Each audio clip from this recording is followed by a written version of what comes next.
Salut à tous les rêveurs et les créateurs. Vous n'avez pas abandonné l'art. On vous a juste appris à le mettre sur pause. Ce podcast est là pour vous aider à désobéir et à appuyer sur play. Bienvenue dans les clés de la créativité. Un espace pour celles et ceux qui pensent que créer, c'est s'exprimer, respirer, exister. Un vendredi sur deux, vous entendrez la voix d'un artiste, d'une créatrice ou d'un agitateur culturel. On parle d'inspiration, de doute, de parcours, de tout ce qui rend la création vivante et essentielle. Envie de nous suivre aussi entre les épisodes? Direction Instagram, TikTok ou LinkedIn, les clés de la créativité tout simplement. Ici, on ne vous demande pas d'être parfait, juste d'être vous-même. L'épisode commence. Bonne écoute. Aujourd'hui, je reçois Arthur Bessot. Arthur est galeriste et s'occupe de la résidence artistique de l'hôpital des 15-20. Il est aussi plein de bons conseils sur comment intégrer une galerie. Je suis sûr que vous allez adorer écouter cet épisode. Ça commence maintenant. Bonjour Arthur et bienvenue dans les clés de la créativité. Merci d'être avec nous. Bonjour, merci beaucoup à toi.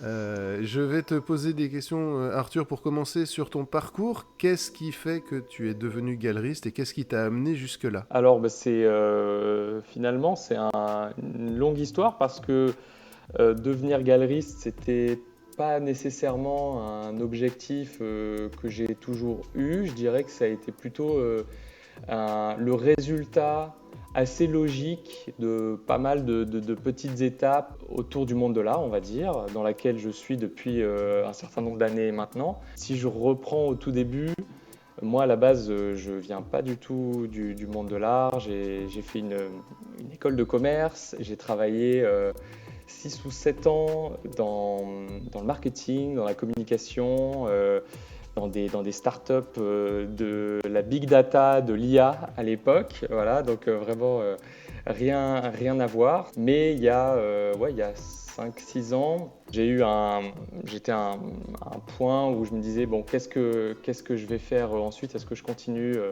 dans cette voie-là ou pas? Et il se trouve que ça fait très longtemps que, comme dirait la chanson, j'aurais voulu être un artiste. Alors j'ai fait pas mal de photos, j'ai peint, etc. Mais je me suis assez vite rendu compte que finalement, j'étais pas aussi doué, aussi talentueux que peut-être nécessaire pour faire une carrière là-dedans. Et que finalement, il y avait plein d'artistes, plein de gens beaucoup plus talentueux que moi. Mais malgré tout, que ça n'empêchait pas que voilà, c'était vraiment un univers dans lequel j'avais envie de travailler. Et en tout cas, j'avais envie de travailler avec ces artistes, ces personnes tellement inspirantes et qui réalisaient au quotidien des choses aussi belles, étonnantes, interpellantes. Et donc, en fait, pour commencer tout ça, c'était pas simple parce que, comme je te disais, je venais pas du tout de ce milieu-là. J'ai pas fait d'études d'histoire de l'art, etc. Donc, la première étape pour moi, ça a été, il fallait que j'apprenne finalement. J'avais pas forcément envie de reprendre des études quand même, de mes quelques années d'expérience, même si c'était dans un domaine différent, m'avait bien montré que le terrain, c'était quand même la meilleure manière d'apprendre. Et un petit peu comme toi, tu vas voir qu'il y a des similitudes entre nos parcours, un petit peu comme toi qui t'allais interviewer des créatifs de tout genre, et j'ai fait la même chose, c'est-à-dire que je me suis dit, pour apprendre, il faut apprendre à la source, il faut interviewer justement des artistes. Alors moi, à l'époque, le podcast était peut-être moins répandu qu'aujourd'hui, c'était plus le côté visuel. Et donc, moi, j'ai fait des petits documentaires vidéo sur une chaîne Instagram, documentaires sur une série que j'ai appelée Démasqué. Pourquoi Démasqué? Parce que, en fait, les artistes que j'ai approchés dans un premier temps, c'était des artistes urbains, street artistes, artistes urbains, Mhm. graffiti artistes. Et donc des artistes qui, a priori, avancent plutôt masqués, voilà, en tout cas dans l'imaginaire commun, même si c'est pas vraiment vrai. Mais en tout cas, d'où l'idée de démasquer. Puis il y a aussi l'idée démasquer la personne qui est derrière l'artiste et d'arriver à comprendre qui c'est. Donc j'ai fait ça pendant un an et demi, et puis ça a pas mal pris. Ça m'a permis de vraiment pendant voilà un an et demi, j'ai passé ma vie avec les artistes dans leurs ateliers. J'en ai rencontré pas mal, des artistes comme Alex One, l'Atlas, Tank, et j'en passe et des meilleurs. Ça m'a permis de créer une petite communauté Instagram non négligeable et puis surtout d'apprendre beaucoup de choses sur plein d'aspects, d'apprendre le marché de l'art, d'apprendre ce que les artistes veulent, pourquoi ils font ce qu'ils font, qu'est-ce qu'ils attendent, d'apprendre d'une certaine manière aussi du métier, si ce n'est de galeriste, mais en tout cas de tous ces métiers qui sont autour de la production d'art en général, parce que finalement il y en a pas mal, et il y a tout à comme ça un écosystème qui va réaliser de belles choses avec et grâce aux artistes. Et donc démasquer les vidéos, mais bon, au bout un an et demi, je me suis dit, bon, quand même, c'est bien beau tout ça, mais à un moment, il va falloir gagner sa vie, et puis surtout, il va falloir que qu'est-ce que tu peux faire un peu plus loin pour aller un peu plus loin et donner du concret avec tous ces artistes avec lesquels tu es en contact et tu as déjà réalisé ces interviews, ces vidéos. Et en fait, il y a un artiste avec lequel vraiment on est devenu très proche qui s'appelle Alex One Isaac, qui est un peu une légende de l'art contemporain / urbain en France et qui est surtout un type génial qui lui-même m'a appris beaucoup de choses à son contact, qui a un puits de sciences artistiques et puis surtout qui est très très généreux dans justement ce qu'il a à apporter du point de vue de la culture artistique. Et donc j'ai eu l'opportunité de lui proposer de réaliser une grande fresque qui existe toujours aujourd'hui, qui est à l'hôpital Necker. C'est une grande fresque tout en long, qui est d'ailleurs assez sympa, qui se visite à tout le monde, donc j'invite tout le monde à aller la voir, et qui est juste à côté d'une autre fresque, de quelqu'un que je pense que tout le monde connaîtra, qui est Keith Haring, que Keith Haring avait réalisé dans les années 80. Et donc voilà. Et donc suite à ça, on s'est encore rapprochés. Et puis il m'a fait découvrir tout ce qui avait attrait à l'édition d'art. Donc l'édition d'art, c'est dans le monde de l'art, il y a évidemment les œuvres uniques, les œuvres originales, qui est vraiment le gros du marché de l'art. Les artistes produisent des œuvres, les œuvres vont en galerie, vont dans des musées, etc. Mais il y a aussi l'édition, ce qu'on appelle vulgairement le print, la lithographie, la sérigraphie, la risographie, enfin tout ce qui est non pas reproduction, mais ce sont vraiment des œuvres originales, mais qui sont éditées en plusieurs exemplaires et qui permettent aux artistes, qui permettent aux collectionneurs surtout, d'acheter des œuvres qui sont de vraies œuvres de très grands artistes, mais à des tarifs qui sont, comme c'est des éditions de plusieurs exemplaires, 50, 100, 200, parfois plus, ça permet de se procurer l'œuvre d'un très grand artiste, mais à un prix bien inférieur à celui d'œuvres originales. Et donc moi, en tant que déjà quelqu'un qui commençait à être vraiment passionné par tout cela, moi c'était comme ça que j'avais déjà commencé à rentrer en tant que collectionneur dans le monde de l'art, de la collection d'art, en achetant quelques prints de grands artistes qui me plaisaient. Et donc ça m'a semblé assez logique pour moi non plus d'en acheter, mais de me dire pourquoi j'en produirais pas avec ces artistes justement avec qui j'ai créé des liens. Et donc j'ai commencé à créer la Galerie Démasquée, qui est donc une galerie en ligne, qui est une maison finalement d'édition, une petite maison d'édition en ligne d'art. Et on a produit notre première édition avec ce même artiste, Alex One Isaac, une risographie, qui est donc une technique d'impression un peu particulière qui passe par un gros copieur japonais, mais qui imprime couleur par couleur avec des nuances de couleurs et qui a un rendu assez particulier avec un grain qui est très très très très sympa. Et donc, bref, on a fait notre première édition avec Alex One, qui a bien marché, qu'on a bien vendu. Puis j'ai fait une deuxième édition avec un graffeur qui s'appelle Nasty, que je pense tout le monde connaît à peu près en France, qui est vraiment un graffeur mythique français parisien, avec donc une autre édition avec une autre technique. Cette édition, on voulait la sortir le jour du confinement.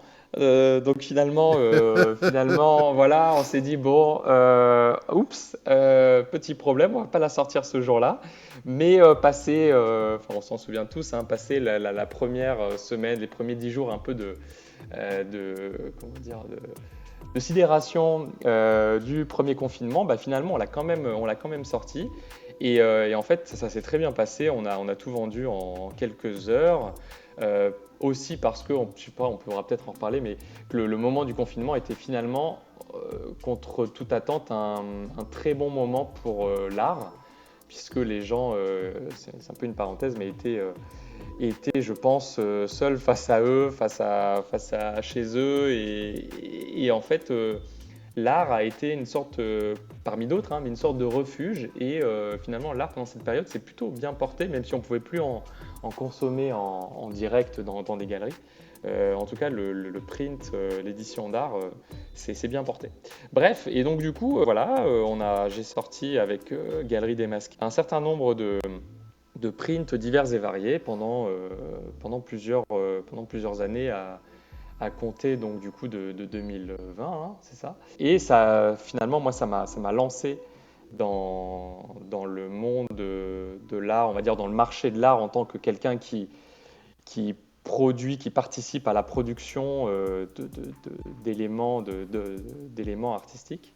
Et puis voilà, donc ça m'a lancé, ça a bien marché. Et puis de fil en aiguille, finalement, quand on commence à travailler, à produire de l'art, il y a pas mal d'opportunités qui apparaissent parce que avec les artistes les artistes et l'art en général, on peut en mettre dans plein de contextes différents. Et donc aussi une suite logique, ben, ça a été de réaliser des expositions. Alors, j'avais pas de galerie à l'époque, mais on trouve toujours des lieux éphémères, très, très sympas, très, très intéressants, dans lesquels réaliser des expositions, non plus avec des éditions, des prints, mais bien avec des œuvres originales, enfin classiques, uniques. Et une exposition qui m'a aussi encore plus mis le pied à l'étrier, pas mal fait connaître aussi. C'est une exposition que j'ai réalisée dans un appartement parisien. En fait, j'avais une amie qui était elle-même collectionneuse, passionnée, mécène d'art, qui m'avait déjà acheté via la Galerie des Masqués pas mal d'œuvres et avec qui on était devenus amis autour de notre passion collective de l'art, qui avait donc un bel appartement qu'elle voulait entièrement refaire dans le Marais. Et un jour, donc elle me dit ça, et je lui dis, mais attends, tu vas entièrement refaire ton appartement, est-ce que on n'utiliserait pas cette période avant travaux pour faire un truc un peu dingue et amener de l'art vraiment partout chez toi avec des artistes urbains qui pourraient investir peut-être les murs du sol au plafond et voilà. Et effectivement, on a fait ça. J'ai fait appel à 4 artistes, dont Alex Van Isaac, mais d'autres artistes comme Tank, Arnaud Liard et Esquio. Et ils ont investi vraiment tous les murs de cet appartement. Ils ont mis des œuvres qui sont des œuvres qu'on pouvait acheter, mais il y avait aussi des œuvres qu'on ne pouvait pas acheter, dont on pouvait juste profiter. Et Et belle qui seront exposition. détruites au final. Et Certaines seront détruites. qui ont toutes été détruites. Et Waouh. effectivement, au final, tous les murs ont été repris. Mais c'est ça aussi qui faisait la beauté de cette exposition. Alors, ça a été une exposition un peu, comment dire, rock'n'roll, parce qu'à nouveau, on était pas vraiment confinés, mais c'était pendant une deuxième vague Covid. Donc, Et on pouvait aller visiter l'expo que avec des titres de sortie, là, je sais plus comment ça s'appelait, mais il fallait Oui, un bon de sortie pour aller voir l'expo, en fait. alors non, mais il y avait vraiment des jauges. C'était encore la Ah période où oui, il y des avait des jauges. jauges. Voilà, voilà, on s'en souvient plus de ces histoires de jauges, mais il y Oui, en on avait. rentrait à 3 dans l'appart, mais pas plus. Voilà, bon alors là on avait peut-être un peu dépassé les jauges, bref, mais en tout Oh, cas il y a... chut. voilà, chut, tu gardes ça pour toi, hein, Je le on dirai dit à à personne, personne. je le dirai à Voilà, personne. exactement. Mais le fait est que, comme on était dans un appartement, dans un immeuble, en fait un immeuble d'habitation finalement, j'avais beau quand même évidemment avoir prévenu tout le monde dans l'immeuble et tout le monde m'avait a priori donné son consentement pour qu'on réalise ça. Peut-être qu'ils n'avaient pas réalisé qu'il y aurait tant de monde qui viendrait. Alors, je dis qu'il y avait les jeux, etc. Malgré tout, on ne faisait pas rentrer plus de 10-15 personnes à la fois. Mais ça s'enchaînait toutes les demi-heures et voilà. Bon, bref, ça a créé quelques tensions, ce qui fait qu'au lieu que ça dure 2 semaines comme on l'avait initialement prévu, ça n'a duré qu'un week-end, mais un week-end sur lequel on a quand même réussi à faire venir plus de 500 personnes, vraiment en flot continu de 9h à 20h, vraiment. Et c'était génial. Et ça m'a donné la première, comment dire, première touche avec le métier vraiment, on va dire, de galeriste classique tel qu'on le connaît. Et ça m'a surtout permis de rencontrer pas mal de personnes, dont une personne qui est la secrétaire générale de l'hôpital des 15-20, qui avait à l'époque une ambition, une grande ambition avec un nouveau directeur qui était d'amener tout un programme culturel et artistique au sein de l'hôpital et en fait qui m'a proposé de construire ça avec eux et donc ça m'a permis de rebondir vers une autre étape de quelque chose que je continue de m'occuper aujourd'hui qui est une résidence artistique au sein de l'hôpital des 15-20. Donc aujourd'hui, je suis le directeur artistique de cette résidence que j'ai construite là sur les 2 dernières années, dont on reparlera peut-être après, mais dont je continue à m'occuper. Et d'ailleurs, je t'appelle, on réalise ce podcast depuis l'atelier de cette résidence artistique, Bah, qui est prends donc quelques en minutes plein pour en cœur. parler, puisqu'on en est là. Prends quelques minutes pour en parler. Je sens que ça te tient à cœur, ce truc-là. Vas-y, Ouais, vas-y. bah c'est important parce que aujourd'hui, je suis donc galeriste, mais finalement, cette activité au sein de cette résidence, c'est quelque chose sur lequel je travaille vraiment en fil rouge toute l'année aussi. Donc, c'est un peu une deuxième de mes activités artistiques en ce moment. Et bien, pour la faire courte, des résidences artistiques, il y en a autant de différentes qu'il y a de résidences. Mais bon, là, en ce qui nous concerne, l'objectif, comme souvent ont ces grandes institutions, ces belles institutions que sont des hôpitaux, il y en a de plus en plus qui font ça. Il va y avoir des restaurants, il va y avoir euh, des, des- des lieux d'habitation, des domaines, etc. Même oui, des domaines viticoles, etc. Bon, bref, leur objectif, c'était d'amener de l'art au sein de cet hôpital, à la fois pour les patients, mais aussi pour le personnel soignant et plus généralement, comme c'est un hôpital qui est bien impliqué dans le 12e arrondissement à Paris, d'amener l'art dans cette zone du 12e arrondissement.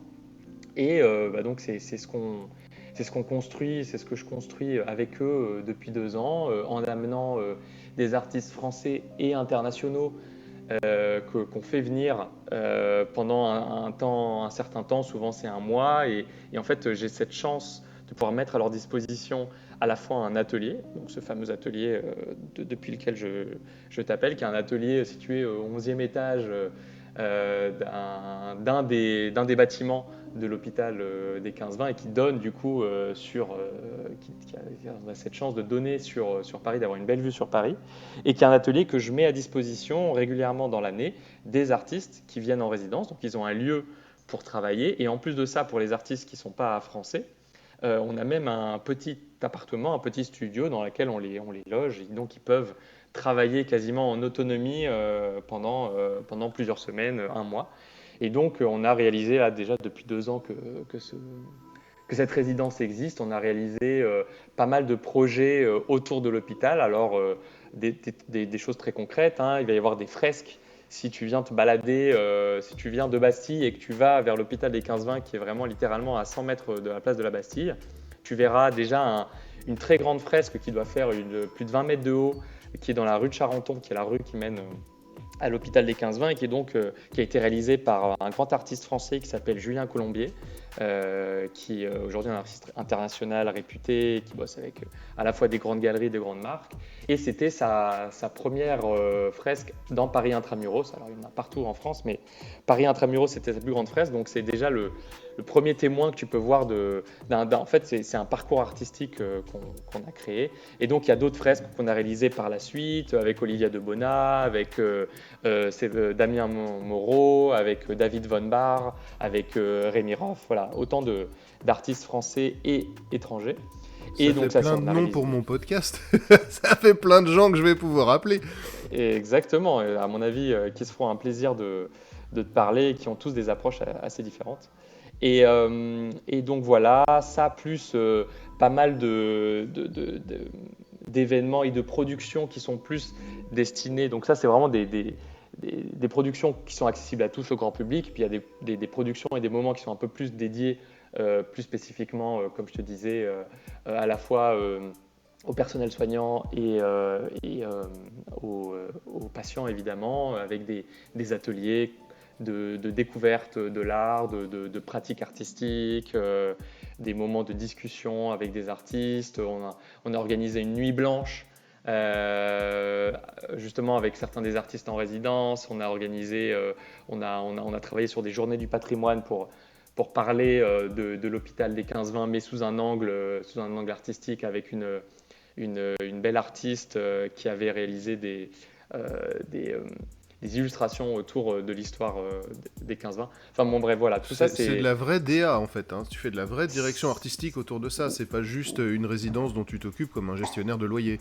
Non, bien sûr, exactement. Non, c'est vraiment comment on organise tout plein de productions, de productions artistiques diverses et variées pour faire vivre les artistes qu'on fait venir et les mettre en contact avec différents types de publics. Donc ouais, c'est vraiment tout un travail à 360 qui est hyper intéressant, qui est hyper inspirant à plein d'aspects. Alors, et voilà, c'est pour ça que je trouvais important de t'en parler, parce que c'est un aspect important finalement de mon activité aujourd'hui. Pour moi, c'est fascinant, et alors ça fait longtemps que je suis pas allé à Paris, je te le cache pas, mais du coup, je commence à avoir un sacré circuit à faire dans le secteur, et du coup, je pense que je vais prévoir plusieurs jours, et que je vais venir voir toutes les personnes qui ont eu la gentillesse déjà d'accepter de parler avec moi, puis toutes celles qui vont continuer à le faire, et je me demande même si une année, je ferai pas une saison complète en allant faire des interviews en live. Je réfléchis à ça pour l'instant. Ça m'amène une autre question, du coup, en fait, une série de questions, ce que tu viens de me dire là. Et en tant que galeriste et du coup en tant que directeur artistique de la maison, là, de l'hôpital des 15-20, de la résidence, qu'est-ce qui fait, quels sont les éléments clés que tu vas prendre en compte pour sélectionner les artistes, que ça soit dans la galerie, dans la résidence?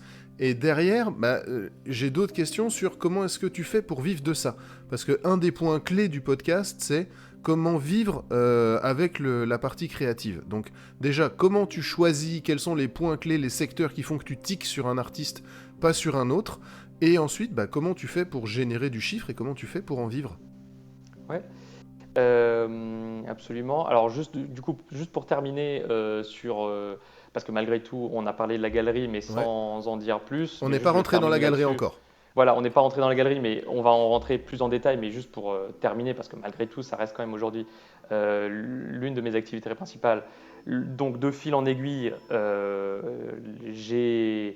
j'ai ouvert une galerie assez classique d'art qui s'appelle la Galerie Bessot, qui est donc aussi également à Bastille, et dans laquelle je vais présenter régulièrement, plusieurs fois par an, une sélection d'artistes dans des groupes shows tous les mois et demi, on va dire. et voilà, qui est donc assez classique, des expos de groupe, et donc on en reparlera.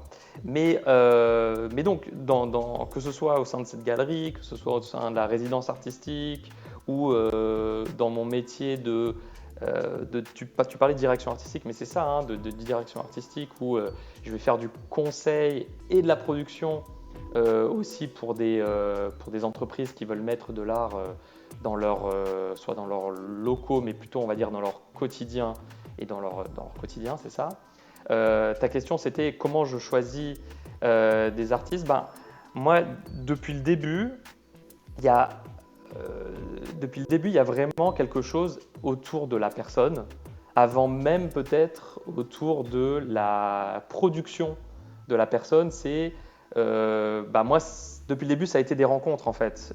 J'ai abordé l'art par la rencontre, par l'humain, par la découverte d'une personne, en même temps que je découvrais sa pratique. Et donc, ça va être via ces rencontres, j'apprends à découvrir la personne, j'apprends à découvrir sa pratique, pourquoi il le fait. Et donc déjà, ça va être est-ce qu'il y a cette connexion entre nous, qu'est-ce que je comprends de sa pratique, pourquoi il travaille telle direction, les techniques, mais surtout la portée, on va dire, de sa pratique artistique, qu'est-ce qu'il essaye de véhiculer. Donc tout ça, ça va être des questions finalement que je me pose, que je lui pose, et qui vont déterminer mes choix. Après, dans des éléments un peu plus, comment dire, dans d'autres éléments, l'unicité, l'originalité de ce qu'il a à proposer, évidemment que ça va être quelque chose de très important. Aujourd'hui, être artiste, c'est très très très difficile pour plein de raisons. Mais déjà, une raison parmi tant d'autres, c'est comment je sors du lot, comment je fais quelque chose qui est plus ou moins original, plus ou moins jamais vu, ou en tout cas dans laquelle, si jamais je découvre une œuvre, je vais être capable de me dire, voilà, c'est tel artiste. Et aujourd'hui, avec Internet, la globalisation, les réseaux sociaux, on a tellement d'accès à tellement d'artistes ultra talentueux dans le monde entier que c'est d'une difficulté mais sans nom pour eux de réaliser quelque chose si ce n'est de jamais vu, de vraiment d'original. Alors on a toujours évidemment et heureusement des artistes qui vont prendre des inspirations de leurs pairs et de leurs anciens. Mais voilà, moi ça va être une des premières questions que je me pose, c'est est-ce que ce que je vois déjà quelques années, plusieurs années d'expérience, parce que vraiment moi au quotidien je bouffe de l'art, mais vraiment je passe mon temps à regarder, à découvrir tout le temps, tous les jours de nouveaux artistes, de nouvelles expos. C'est vraiment, je pense, la base de mon métier, c'est vraiment tout le temps, voir, découvrir de nouvelles choses. Et du coup, à partir de ça, de plus en plus, je suis capable de dire, bon voilà, ce que je vois, c'est vraiment intéressant parce que y a tel et tel élément, tel et tel propos qui est vraiment original. Et donc ça, c'est vraiment un des premiers éléments que je vais aller chercher et pour contacter, avant de contacter un artiste et lui proposer de participer à tel ou tel projet. Ok, donc si je résume un petit peu, d'abord il y a le coup de cœur sur une personne et une originalité constructive en fait. Tu vas chercher un côté unique.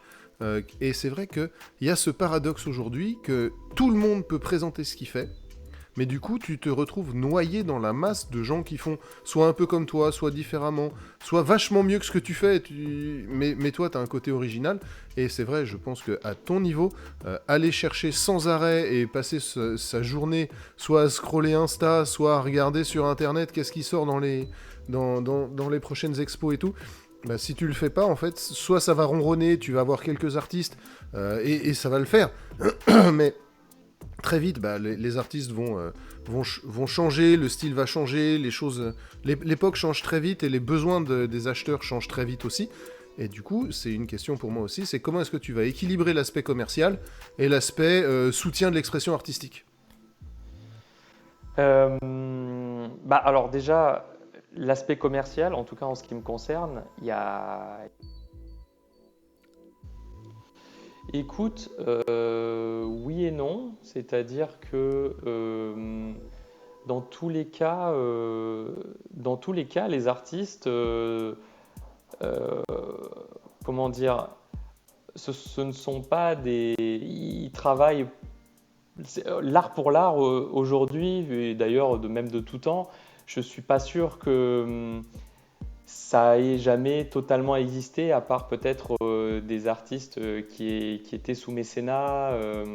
Mais encore, ça restait, ils étaient payés et bien payés. Donc dans tous les cas, toute production artistique et heureusement mérite salaire, mérite rémunération. Et du coup, quelle que soit la manière dont les artistes s'expriment, l'objectif derrière, c'est que il y ait une reconnaissance parmi d'autres, c'est le fait que ces œuvres, que cette production artistique soit achetée, soit payée. Alors, il y a plusieurs manières d'acheter cette production artistique. Ça va être soit d'acheter des tableaux en galerie, soit que des institutions achètent des tableaux, mais ça va être aussi de la production artistique d'un point de vue plus général, des œuvres plus globales. Ça va être des entreprises qui font appel à des artistes pour des événements ou des événements artistiques. Bref, dans tous les cas, il y a quand même derrière, et heureusement, salaire pour cette production-là. Donc finalement, non, c'est pas tant un sujet que ça.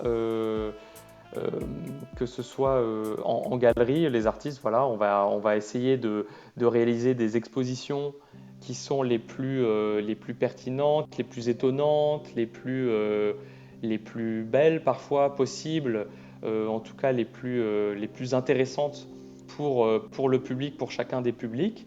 Et ensuite, si c'est bien fait de la part des différentes parties prenantes, à la fois de la part du galeriste qui va faire son travail de mise en avant, de promotion du travail de l'artiste, et de l'artiste qui va faire son travail d'essayer de développer un propos étonnant, nouveau, beau, tout ce qu'on veut.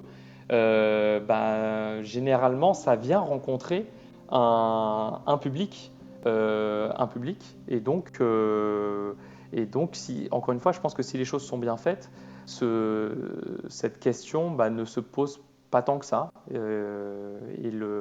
l'expression artistique trouve sa rémunération. Ouais, effectivement, j'adore la réponse. Sincèrement, j'adore la réponse. Alors, maintenant, j'ai compris surtout que pendant un moment, tu as navigué dans le paysage du monde de l'art avant de rentrer vraiment dans la galerie. Et est-ce que tu penses... alors, je vais formuler ça autrement. Il y a des tendances émergentes qui arrivent pour l'avenir. Est-ce que tu peux nous en parler, présenter la manière dont tu perçois les choses pour l'avenir du monde de l'art ? Ok, grande question. Quand tu dis tendance, c'est dans quelle... tu as une zone en tête en particulier, que ce soit d'un point de vue du business, d'un point de vue de l'expression artistique. Moi, je pense créativité et expression artistique. Les zones business, j'y connais rien, et en vrai, ça m'intéresse qu'à moitié. Non, je parle vraiment des tendances artistiques et créatives. Il y a plein de choses dont on pourrait parler.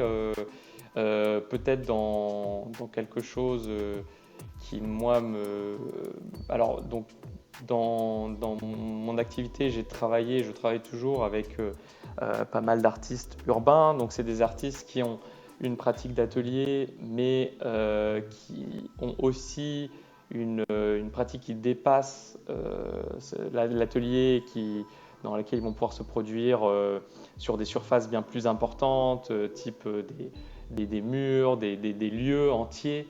Et donc, il y a une tendance aujourd'hui qu'on voit de plus en plus, qui est de mettre de l'art dans le quotidien des gens, et de l'art accessible, de l'art gratuit, vraiment c'est ça, dans nos vies à tous. De plus en plus, ça a été beaucoup amené, je pense, par le street art, qui a été vraiment ces 10, 15, 20 dernières années une tendance de fond où des artistes gratuitement venaient produire dans la rue et voilà, sans rien demander à personne. Et ça a contribué à ça. On a eu des artistes comme Invader, comme Banksy, qui ont, pour citer que les plus émergés de l'iceberg. Et je pense que ça a contribué aussi à ce que, d'un point de vue plus général, les entreprises, les institutions reprennent un petit peu tout ça et se disent, en fait, il y a un vrai engouement pour l'art, et donc faisons-en quelque chose. Alors parfois, malheureusement, ça a été un peu dévoyé à des fins mercantiles, mais il y a aussi des aspects intéressants qui est que peut-être plus que jamais, le grand public s'intéresse à l'art, essaye de le découvrir, et ces institutions, ces entreprises vont essayer d'intégrer la démarche artistique, à la fois, si on parle de marque, dans leur marque, dans leur communication, pour vraiment essayer de construire des histoires, mais des histoires qui sont construites avec ces artistes qui ont tant de choses à raconter. Et pareil pour les institutions. Donc je dirais que ça, c'est peut-être une tendance de fond qui est hyper intéressante pour tous, puisque ça contribue à diffuser encore plus l'art et le travail des artistes dans notre quotidien. Donc ça, c'est peut-être un premier élément. C'est très bien. Ça répond Ça répond beaucoup, et en fait, je pense que oui, l'accès libre à l'art ouvre le marché, mais du côté des artistes, c'est quelque chose qui n'est pas forcément facilement compréhensible. Oui, il y a des grands artistes qui ont fait comme tu cites Banksy ou Invaders, qui ont fait des choses qui sont disponibles directement, c'est immédiatement visible. Ça reste des très grands artistes, et quand on arrive à trouver une œuvre d'eux, ça s'envole. Les prix s'envolent de façon fabuleuse. Donc même si c'est accessible gratuitement, quand ce gratuit devient disponible individuellement, il prend une valeur folle. J'ai le sur le derrière, je me dis, j'ai dit une connerie. Non, je suis d'accord avec toi, absolument, absolument. Ok. Je cherche pas forcément tu sais, une validation, mais je me dis, quand j'entends ça, je me dis, oh, j'aurais pas dit une ânerie des fois. Ok. Non, effectivement, c'est hyper important. Et non, tu résumes bien ma pensée de ce point de vue-là. Ouais. Donc tout à l'heure, tu as parlé de ta manière de... En fait, tu as parlé que tu te tenais au courant du monde de l'art en permanence.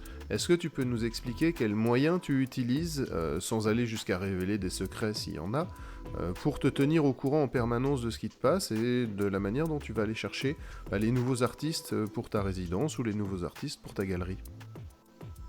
Ouais. Effectivement, il y a pas mal de moyens de faire ça. Alors évidemment, en local, il y a tout le tissu artistique, culturel qu'on peut avoir près de chez nous. Alors moi, j'ai la chance d'habiter à Paris, donc il y a évidemment plein de belles expositions, à la fois institutionnelles et dans des galeries. Alors, je dis ça, mais malheureusement, depuis que j'ai ouvert la galerie, je pense que je n'ai jamais aussi peu eu le temps justement d'aller moi-même à toutes ces expositions, mais bon, j'essaye quand même d'en faire le minimum que je peux, parce que c'est très très important. Mais en tout cas pour ceux qui n'ont pas le temps et qui sont un peu qui n'ont pas le temps, il y a évidemment tout ce qui est digital, et là vraiment on a accès à des ressources du monde entier. Bon, j'enfonce des portes ouvertes, mais Instagram, ça reste un très bon moyen de s'ouvrir, de découvrir de nouvelles choses. Moi, ce que je vais passer beaucoup de temps, ça va être à regarder ce que d'autres galeries dans le monde entier proposent. Ça, c'est une grande source d'inspiration. Ce que des curateurs que je suis dans le monde entier vont proposer, leur découverte d'artistes. Une seconde. Tu veux bien définir ce que c'est qu'un curateur? C'est pas forcément clair pour tout le monde. Ouais, bien sûr. Un curateur, c'est toute personne qui va avoir cette capacité à justement connaître une grande quantité d'artistes, qui va avoir un œil, qui va avoir des partis pris artistiques et qui va être capable d'aller sélectionner. Prendre comme ça ici et là tel ou tel artiste pour réaliser des productions artistiques qui peuvent être de l'ordre de l'exposition en galerie, exposition institutionnelle, des cartes blanches avec des marques, des institutions, enfin bref, quelqu'un qui a une grande connaissance du marché de l'art, des artistes existants, et qui va être capable de faire je pense, de faire des bouquets, de créer du lien et de raconter de belles histoires autour d'un ensemble d'artistes, et de produire des ensembles artistiques comme ça avec ces créatifs et ces artistes-là. Ok. Donc je parle de curateurs parce que les curateurs ne sont pas forcément des galeristes. Mais je dirais que les galeristes sont globalement des curateurs. Mais voilà, mais disons que le métier de curateur englobe tout plein de personnes, de personnalités qui vont apporter de l'art à plein de niveaux différents et avec plein de finalités différentes. Et la galerie n'est pas la seule finalité Oui. dans le monde de l'art, loin s'en faut, quoi. Alors justement, ça m'amène à une autre question, parce que je pense que j'ai bien compris la manière dont tu expliques ça. Tu vas chercher les artistes via différents biais, et ensuite il faut que, une fois que tu as identifié quelqu'un qui t'intéresse, par exemple, quel conseil tu peux donner à un artiste émergent qui chercherait une représentation, que ce soit par une galerie, une plateforme en ligne, ou voilà, comment est-ce que tu peux aider, quel conseil tu peux donner à un artiste qui sort et qui cherche une représentation? Ouais. Ce qui est sûr, c'est que comme très toujours, et pour je pense à peu près quel métier, mais le premier pas en tant qu'artiste émergent, c'est toujours le plus dur. C'est-à-dire, j'ai l'impression, hein, c'est vraiment comment trouver cette première représentation, mais même pas cette première exposition, cette première ou ces premières, ouais, c'est ça, exposition, participation à des galeries, ou en tout cas à des événements qui vont faire que ton travail en tant qu'artiste est un tant soit peu reconnu, diffusé, exposé, parlé. Présenter en Voilà, fait. donc ça c'est effectivement c'est présenté. Ça c'est évidemment le plus difficile. Ce qu'on recommande généralement aux artistes, c'est de ne pas forcément aller démarcher. Hein, on dit toujours les artistes qui démarchent, malheureusement, c'est que, enfin en tout cas les galeristes, les curateurs, etc. Aiment pas forcément trop ça. Et effectivement, souvent on dit il faudrait que tu sois déjà repéré et que ce soit au curateur de venir à toi. Mais la bonne blague, quand justement tu étais tout jeune, comment on fait? Moi je dirais que il y a quand même à la fois des galeries ou des appels à projets, des événements et des événements qui sont mis en place pour les jeunes artistes, vraiment qui s'adressent spécifiquement à ces artistes qui n'ont jamais été présentés et sur laquelle ils peuvent aller faire eux-mêmes cette démarche justement de présenter leur travail. Et il y a aussi d'autres. Dans tout ça, ce qui marche quand même pas mal, on parlait de résidences artistiques tout à l'heure, il y a énormément de résidences qui existent, de tailles très très différentes, dans laquelle on peut faire un dossier, proposer son travail. Et là, pour le coup, on attend de toi en tant qu'artiste que tu fasses cette démarche de proposer un propos, un travail. Et donc, ce sera très très bien reçu. Et en plus, ça va commencer à être payé sans forcément que tu aies à vendre comme un processus de galerie classique. C'est-à-dire qu'on va on va t'acheter ton temps et on va acheter une production en amont. Donc, ça, c'est quelque chose qui peut être assez intéressant Oh, ça c'est un truc qu'il faut que tu des jeunes développes. artistes. Ouais, ça c'est un truc qu'il faut que tu développes. T'en as un peu parlé tout à l'heure et tu reviens dessus là. Le côté résidence artistique, quand t'es dans la résidence, en fait, je vais schématiser, mais t'es un peu un artiste salarié et on achète ta pré-production. Ouais, c'est ça, c'est ça. Encore une fois, comme je disais tout à l'heure, il y a 1000 façons de faire des résidences différentes et plus ou moins intéressantes pour les artistes. Mais Mhm. globalement, le deal, c'est de dire, bon, on t'apporte, on te donne quelque chose qui va être souvent des ressources matérielles, Mhm. souvent des ressources d'ex- d'exposition, de communication autour de ton travail. Donc on te permet d'être vu, d'être découvert et on te donne des ressources de concevoir et de créer dans un environnement qui est très intéressant pour toi. Parfois, on t'apporte aussi une rémunération. Alors malheureusement, ce que je déplore un peu, c'est que ce n'est pas toujours le cas. C'est-à-dire que souvent, les compensations, on va dire, matérielles sont tellement intéressantes que la résidence considère que, bon, ça On va pas suffit en d'une plus certaine donner de manière l'argent. et on n'a pas en plus une rémunération à te donner, ce qui est un peu compliqué parce que malgré tout, c'est bien beau pour un artiste d'avoir un super beau studio, un super bel endroit d'exposition et ce que ça peut t'apporter de te montrer Ouais. dans des super lieux, mais faut quand même qu'ils vivent. Bon, La visibilité, euh, ça se mange pas.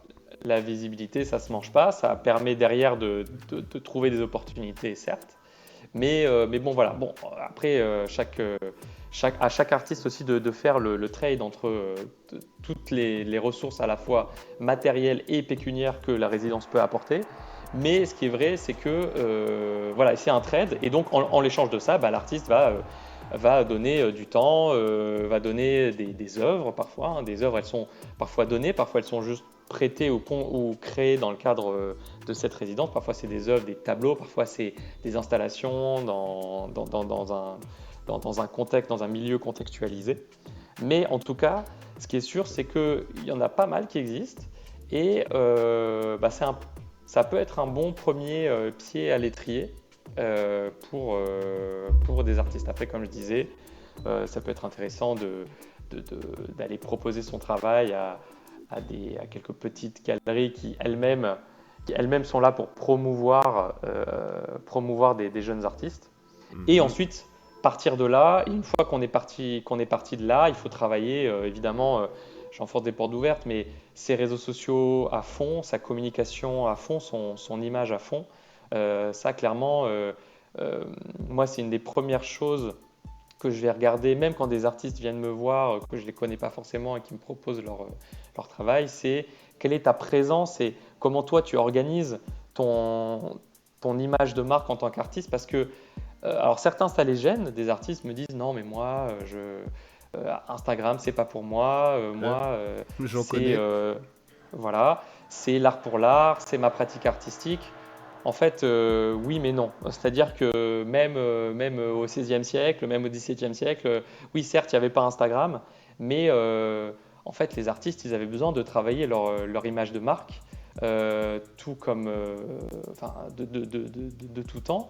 Et aujourd'hui, ça passe par des ressources qui sont Instagram, un site internet, mais finalement, je dirais qu'Instagram, c'est peut-être aujourd'hui le plus important. Et évidemment, toute la, toute la résonance en communication qu'on peut avoir autour, qui est la presse, qui est c'est ça, tout ce qui est presse, influence et écho qu'il va y avoir autour de ta pratique artistique. Mais Podcast. si tu... Podcast, pardon, excuse-moi, évidemment, podcast, super important, podcast. Tu parles. À mon niveau, non, mais. Si, bien sûr, hyper important. Donc voilà, mais tout ça pour dire que non, vivre dans sa grotte, ça n'a jamais fonctionné. Sauf, alors si tu veux être Van Gogh et mourir avec zéro reconnaissance, zéro argent et être reconnu en posthume, très bien, pourquoi pas. Ça peut être un plan de carrière, mais c'est un plan de carrière particulier. Mais c'est un plan de carrière qui est particulier, voilà, qui est pas très agréable à vivre en tout cas, comme plan de carrière. Donc sauf si tu veux avoir ce plan de carrière-là, qui voilà, je te recommande quand même, et je le dis toujours, de travailler certains points clés, hein, qui sont ton point d'entrée à l'altérité, au monde, au curateur, au grand public. Et ce point d'entrée, c'est quand même d'abord Instagram. On va d'abord regarder ça. Et pourquoi finalement? Parce que qui que ce soit curateur, galeriste, grand public, etc., si tu vis dans ta grotte, ok, tu es repéré, tu as de la chance, tu es repéré par quelqu'un, je ne sais pas comment, mais bon, bref, imaginons, tu es repéré, tu vas faire une exposition. Et en fait, aujourd'hui, le galeriste, le musée, etc., il va quand même attendre de toi, toi artiste, que tu fasses un travail où tu mets en scène ta pratique et où il ne sera pas le seul à travailler dessus. Alors évidemment, plus tu grandis et plus tu vas être en droit d'attendre, à raison, que tes partenaires artistiques contribuent à ton rayonnement, à la notoriété en fait. Déployer, à parler de toi et à déployer ta présence, mais tu es quand même dans l'obligation, toi, de construire un socle, une base qui fait que qui est ce socle digital, ce socle de présence. De présence digitale. J'imagine que ce sera pareil. Non, mais te tracasse pas. Je pense que je peux les virer. Et sincèrement, s'il reste des bruits de coups de marteau en arrière-plan très légers, ce sera pas dramatique. Okay. Alors, autour de ça, du coup, j'ai une autre question. Puisque là, tu as parlé des conseils aux artistes. Mais en fait, les artistes, on va dire que c'est une partie de ton outil de travail. L'autre partie de l'outil de travail, c'est les clients et les gens qui voudraient investir dans l'art. Alors, quels conseils tu peux leur donner et quels facteurs est-ce qu'il faut qu'ils prennent en compte pour la prise de décision d'investissement? Ouais, alors déjà, c'est une question compliquée parce qu'il y a pas mal de typologies de personnes qui vont consommer de l'art finalement. Alors par rapport à ta galerie, à toi, on va pas essayer de faire une réponse ultra générale parce que c'est quasiment impossible. Dans ton cas dans mon cas, dans le cadre des collectionneurs qui viennent en galerie, il y a quand même malgré tout plusieurs profils. Tu vas avoir des profils finalement qui ne s'intéressent pas trop au marché de l'art et qui vont être plutôt dans le coup de cœur, dans la connexion avec un artiste. Et tu vas avoir des profils qui sont plus dans une logique d'investissement. D'investissement pur. Donc, il y aura un peu tout le spectre. Malgré tout, moi, ce que j'aurais tendance à dire, quand même l'important, j'en reviens à ce qui, moi, me tient à cœur, mais je pense que c'est important, c'est la connexion que tu peux avoir avec le travail de l'artiste. C'est-à-dire de raisonner purement en termes d'investissement. Déjà l'art, c'est pas comme à peu près tout investissement, mais c'est pas un véhicule qui est sûr à 100% en termes d'investissement. Donc, je pense que c'est important qu'avant toute chose, tu sois en phase avec le propos que développe l'artiste. Donc, pour ça, ce qui est important, c'est d'essayer déjà de passer beaucoup de temps avant peut-être d'acheter, avant d'investir, à regarder, à découvrir ce qui se fait, d'essayer d'affiner son goût, de comprendre ce qui peut nous intéresser artistiquement en allant consommer des expositions à la fois plutôt mercantiles, qui sont les expositions en galerie, des expositions un peu moins mercantiles, en tout cas directement, que sont les expositions dans des institutions, dans des musées, etc. À partir de là, comprendre ce qui nous touche. Et une fois qu'on a compris ce qui nous touche intellectuellement dans le monde de l'art, c'est d'aller peut-être creuser un peu plus profond d'un point de vue plus marché et de se dire, bon, ok, j'aime les artistes qui développent tel propos, je vais aller regarder quelles sont les galeries qui proposent ces typologies d'artistes ou cet artiste-là sur lequel j'ai eu un coup de cœur. Et ensuite, en fonction de tes moyens aussi, tu vas vite être orienté vers tel ou tel artiste qui sont présents dans des galeries internationales, type Perrotin, qui sont dans des grandes foires, dans des musées, ou des galeries un peu plus émergentes comme la mienne, qui vont proposer des artistes plus abordables, ou encore aller plus loin, c'est-à-dire si tu ne peux pas te procurer des œuvres originales, des œuvres uniques, d'aller, comme on disait tout à l'heure, acheter des éditions, des prints. Ça peut être un bon moyen aussi d'acheter de l'art. Dans tous les cas, ce qui est intéressant, c'est que si le galeriste fait bien son travail, le travail du galeriste d'un point de vue purement, même si j'aime pas trop parler uniquement de ça, mais d'un point de vue purement financier, pour moi, il a deux aspects forts sur lesquels il doit travailler. C'est à la fois l'aspect artistique et le propos qui est développé. Comme je disais tout à l'heure, il faut que le propos soit intéressant, pertinent, unique, et que l'artiste, d'un point de vue du marché de l'art, ait une présence. Alors, il y a différents types de présence sur le marché de l'art. Il y a des artistes qui sont purement émergents, qui ont une présence qui est toute jeune, et auquel cas, c'est important que, en tant que collectionneur, moi j'explique à mon collectionneur que voilà, cet artiste, il a cette présence jeune sur le marché de l'art, donc tu vas investir dans un produit artistique qui si moi je fais bien mon travail de galeriste et si l'artiste fait bien son travail, pourra exploser d'un point de vue du marché de l'art assez rapidement, et donc faire réaliser de très très beaux profits à moyen et long terme, parce qu'aujourd'hui un artiste qui vaut quelques milliers d'euros, dans 10, 15, 20 ans, il aura explosé, sera repris dans des belles grandes institutions, et là tu vas faire une culbute incroyable.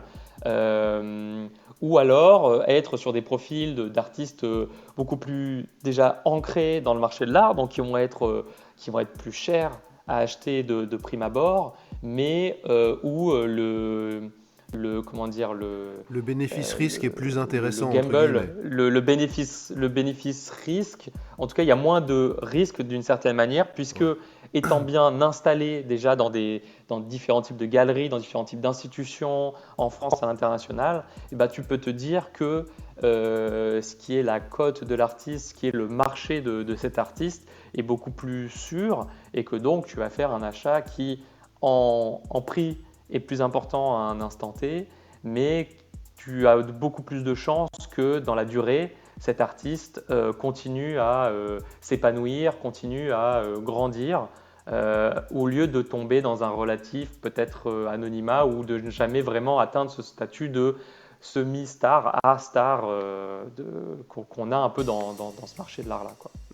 Je vois bien et je comprends bien. En fait, dans ce que tu expliques, c'est que quand tu achètes un tableau d'un jeune artiste, tu prends un risque. Ça me fait penser à la bourse. Tu peux choisir d'investir sur une valeur que tu prends pas cher sur une start-up, avec la possibilité faible mais existante de toucher le pactole, ou bien tu investis, tu fais un placement de bon père de famille, donc ça va te demander de mettre un peu plus d'argent pour que ce soit rentable, mais en revanche, au final, si jamais tu revends tes parts, donc tu revends ton tableau, ta sculpture, ton installation magnifique, eh ben, tu vas récupérer ton argent plus un bénéfice.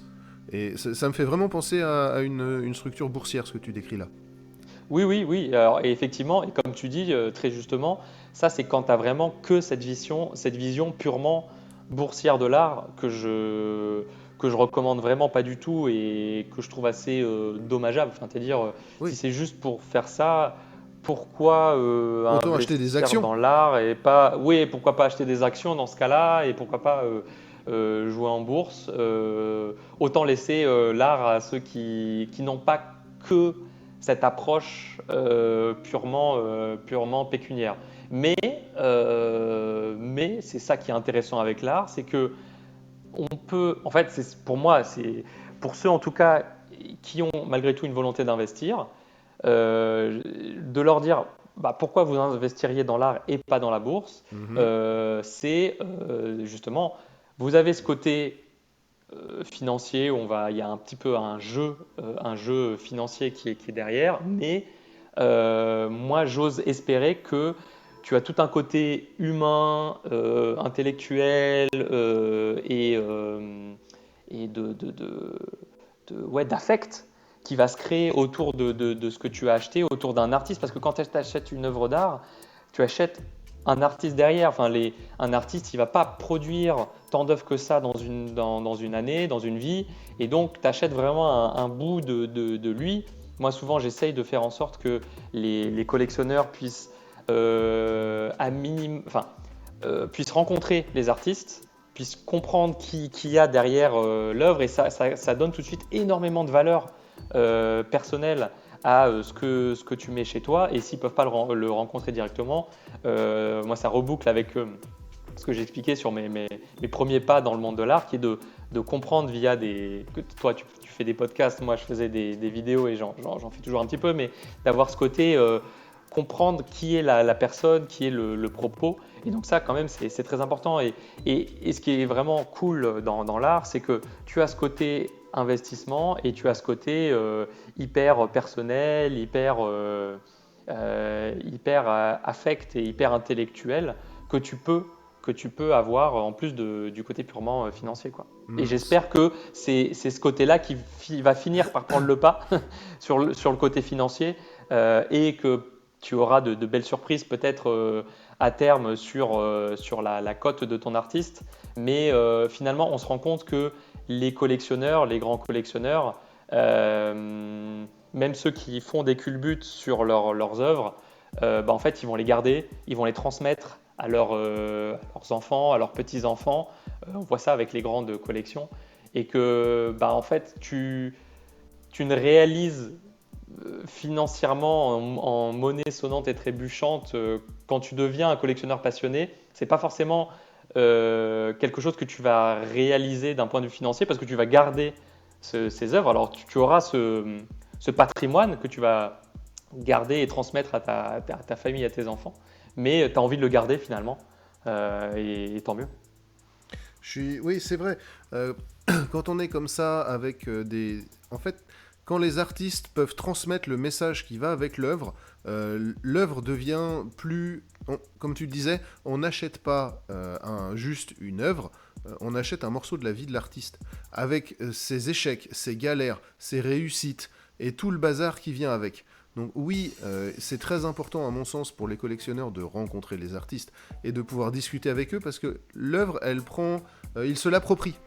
Quand tu décides d'acheter une toile d'un artiste, comme celle que j'ai beaucoup aimée d'ailleurs, que tu avais présentée, et c'était une des raisons pour lesquelles j'ai voulu parler avec toi, cet Oui, artiste, quand exact. j'ai vu ça, j'ai dit « Oh, mais Rothko, il fait des petits tableaux !» Et donc on sent l'inspiration chez... Je t'avoue que j'ai plus le nom en tête, mais on sent Oui, oui, parfaitement c'est Ryan Crotty, l'artiste en question. voilà, on sent parfaitement l'inspiration sans que ce soit une ressucée ou du plagiat. Il a sa propre vibration, il a son propre truc, j'avais trouvé ça vachement chouette. Et je me suis dit, bah, si je parle avec le gars qui fait ça, je suis à peu près sûr qui va m'expliquer que Rothko l'influence, mais que lui a sa propre démarche, son propre truc. Et les œuvres prennent une vraie ampleur quand on a le discours de l'artiste qui va avec. Parce qu'aujourd'hui, je crois que c'est Kupka qui avait dit ça, la photographie a tué la représentation artistique, on fera jamais aussi bien qu'une photo.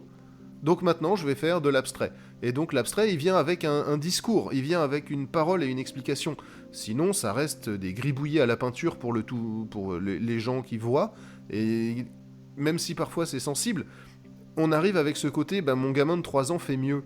Bah non, ton gamin de 3 ans fait pas mieux. Ton gamin de 3 ans, lui, il va gribouiller. Ce que tu vois là, c'est pas des gribouillis. C'est pensé, c'est réfléchi, il y a un cœur, il y a une âme, il y a des choses qui vont avec. Bien sûr. Oui, je trouve vraiment que pour moi, en tout cas, c'est le plus important quand c'est quand j'ai une œuvre que je vais acheter à un artiste ou un artiste en général, c'est d'avoir je connais sa vie, qui il est derrière, et en fait, c'est comme d'avoir un petit bout d'un pote qui est avec moi, qui m'accompagne, et de qui ils sont, et chacun est différent, chacun a une personnalité très différente, et c'est ça aussi que je trouve génial, c'est que évidemment chaque artiste, encore plus je pense quand on est artiste, on a besoin d'avoir cette sensibilité, ces personnalités toujours très, très, très marquées, très particulières, mais chacun est tellement différent, et ça se retrouve tellement dans les œuvres des uns et des autres. Franchement, c'est fou à quel point on peut généralement, pas toujours le cas, mais généralement deviner la personnalité d'un artiste à travers vraiment ce qu'il produit. J'ai rencontré récemment, au hasard d'un vernissage, un gars, un artiste, dont je me souviens malheureusement pas du nom parce que c'est un Tchèque, donc avec un nom tchèque un peu compliqué, mais bref, vraiment un personnage assez fantasque, grand, très costaud, chapeau de cow-boy, qui faisait du MMA, etc. On a parlé d'art, mais on a en fait surtout parlé de MMA et de boxe, parce que moi-même je fais de la boxe, etc. On pourra causer de ça après, parce que c'est quelque chose qui me plaît beaucoup aussi, donc on pourra parler après. C'est ça. Mais bon, bref, on a parlé de beaucoup de choses, sauf d'art finalement, ensemble.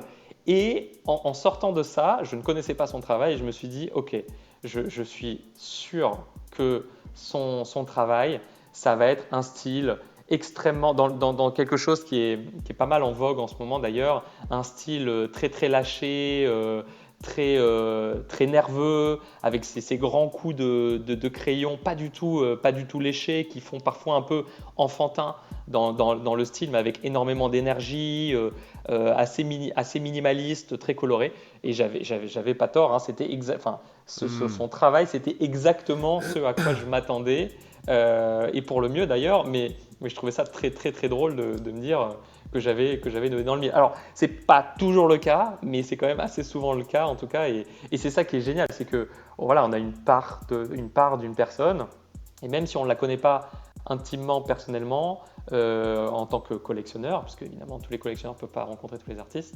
il faut savoir que quand on a une œuvre chez soi, on a une petite partie de quelqu'un de très inspirant, de très étonnant, et c'est ça qui est génial.